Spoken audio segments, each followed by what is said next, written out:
I can trust that you already have at least an idea of the relationship that Japan has with the concept of mascots, right? There are mascots for everything you can imagine. Some are well known like Kumamon, others... Holy jeez. What the fuck is that? Yeah, each one has their own different origins and stories, but what happens when one goes too far?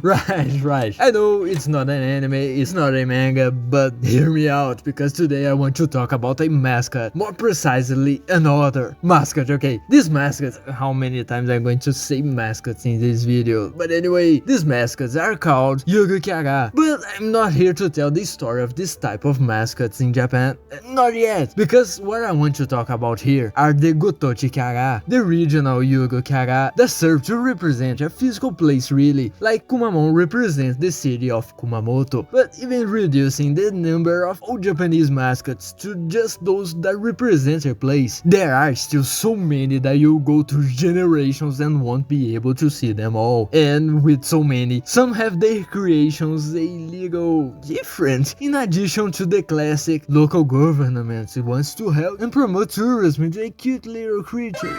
There are some that are made by local people, not offices to portray things specific to the place and such, but the reality is that it's all basically a way of attracting the public. In the Kochi prefecture, there's a city called Susaki. If you have never heard of it, that was the problem. If you did, you already know what I'm going to say here. Right, in 2013, the Suits needed a new mascot, and so Shinjo-kun was created, and with a contest called Yugo Kyaga Grand Prix. Yeah, I'm not kidding. In 2016, 1,400 fucking competitors entered the fray to see who would represent Susaki.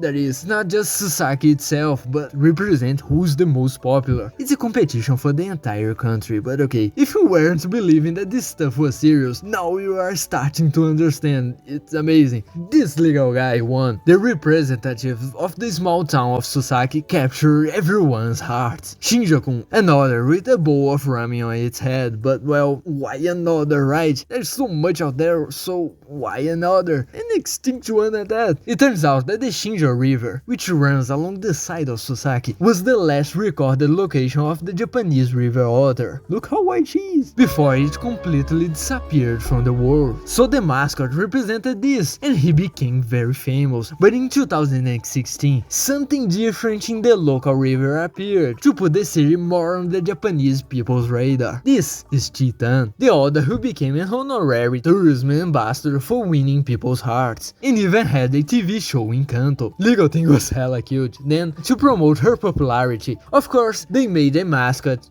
for the mascot. And then Titan, the mascot, was born, representing Titan, the animal. Titan is very similar to Shinjo-kun. After all, it's the same person who designed it, only instead of a ramen bowl on its head, it's a turtle. Wow. And according to Titan's Twitter, yes, Titan has a Twitter. Why not? Titan kind of isn't an otter. She's a 0-year-old fairy baby. Okay, because we will soon see that Titan gives zero fucks to anything. So, since the mascot is linked to the legal otter, and the legal otter promotes tourism, fuck it, Titan is now an official tourism ambassador too, and the local governments accepted, because right, there's no way to not accept. Titan became extremely famous with her videos like this one. The creature is completely unhinged. Then Titan kind of became the mascot together with Shinjo-kun of the city of Susaki, and the two of them terrorized the place. The extinct otter is decimating the balloons with the gunman. But because of these videos without limits, you can imagine what will happen. It's time for the gang of overprotective mothers to enter the scene. Throughout all of Titan's absurd exploits, the city hall received a call. Titan fell from a pole dance, call it. Titan fell on its head, call them. Titan rolled over a car, call them. Titan is riding a bike. Did she do something dangerous? No, she just rode a bike.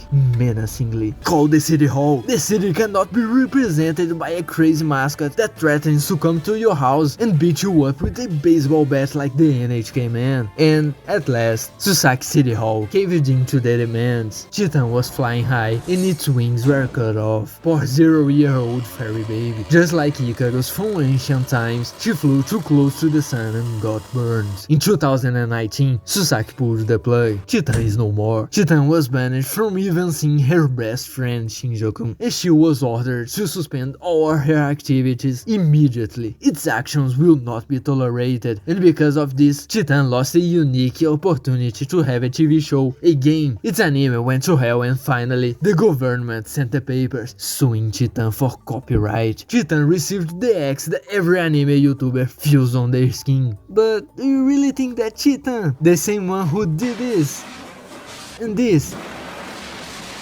would lower her head for this shit? Titan tore up the papers and continued to do what she always did. Fuck it. But that's when someone appears in the story. If you have any knowledge of the American British environment of TV, you probably know him. John Oliver appears talking about the whole situation and the sad story of the 0-year-old fairy baby. Titan and John Oliver started fighting on Twitter, but that's not important now. The bottom line is that Shinjo-kun lost his best friend, and that's not fair. So Ji-Jun was created, the short-sighted English fairy baby, to fill the hole in Shinjo-kun's heart, and then a happy ending to the whole story. Why am hearing boss music? Titan just wasn't happy that they stole her friend, and the world wasn't going to stop throwing snakes at the other with a turtle on its head. Pow! Banned from Twitter, Japanese Twitter, pow! Korean, Portuguese, Arabic, Turkish, disappeared in the sands of time. But it didn't end up there. 6 days later, Titan's English Twitter also spoke their last. That was the end of Titan. Psych, not really. Titan reappears with a flame in her heart to cry out for the return of her original account. Its screams were so loud that even her old enemy, John Oliver, tried to help her. The reinforcements arrived in force and brought even Tony Hawk. Bro, what?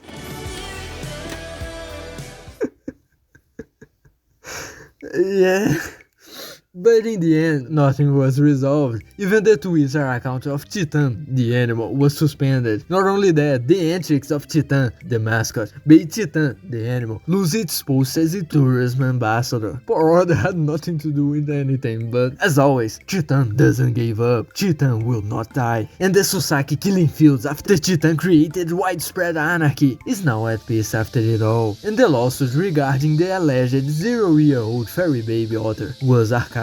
And Titan in the end made its hustle in Akihabara, created a pop-up cafe, a clothing line, and despite demonstrating all the damage from its stunts over the years, she's all the reporting. She, nowadays, now is less insane, more well-behaved. You can still see her bouts of violence, but her glory days are already in the past. The world has achieved the impossible, fix Titan. But we will never forget Titan, the mascot.